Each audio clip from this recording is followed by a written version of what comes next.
Adam. I started going to the Vineyard about 2 or 3 years ago. Before the Vineyard, we were going to a church up the road for probably about 3 to 4 years off and on. And initially it would rekindle our faith, and we were going frequently. It was actually baptized at the church. But we found that once we had children, we got a little bit more disconnected with that particular church, and the kids weren't enjoying the children classrooms, so we just stopped going.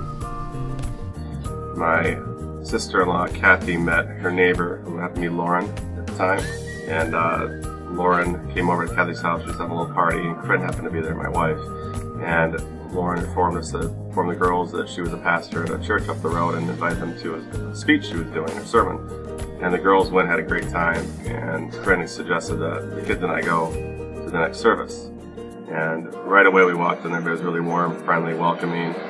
They're a very unique approach to what I was used to with the church, but I really enjoyed it right from the beginning. My name's Abraham Jones. My wife Tanisha and I, we relocated from Washington State, 2,030 miles from here.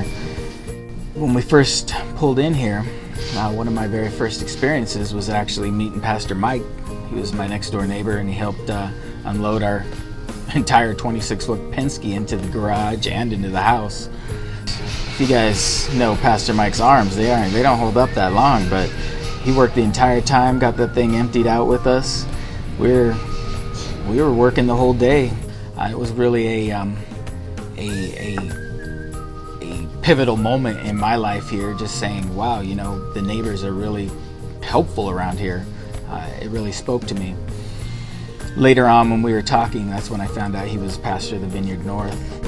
I just really was searching, and we were coming from a background that we hadn't been going actively attending church, mainly because of my personal feelings. I had some negative experiences with leaderships in church, taking advantage of people and things. During the service, Corinne was saying, I really feel like we ought to invite them over for dinner. And in the past, when we would want to invite somebody over I didn't really know that well, I usually find a reason why we shouldn't do it this time, we should do it another time, kind of dodging the whole question and just getting us out of the situation. During the meet and greet section of the church, Corinne went over and talked to Tanisha. And normally I don't invite people if I don't know them very well, but Corinne felt pretty good about it, and I felt, yeah, let's do this, let's take a chance.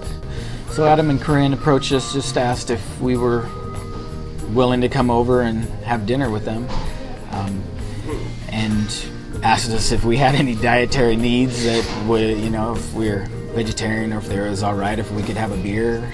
And I thought that was kind of odd, but at the same time thoughtful.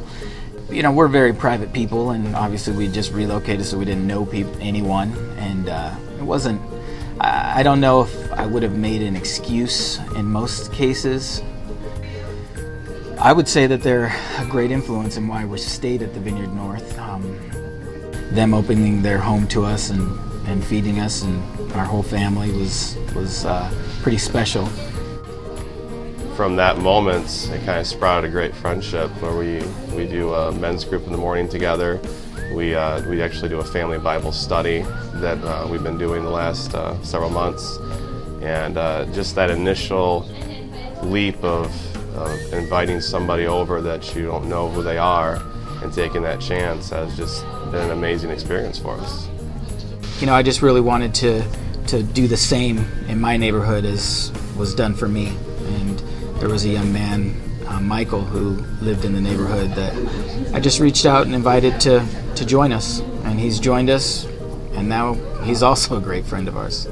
Without taking that initial leap of faith and putting yourself out there, we never would have became friends. You just never know that the life you save might be your own.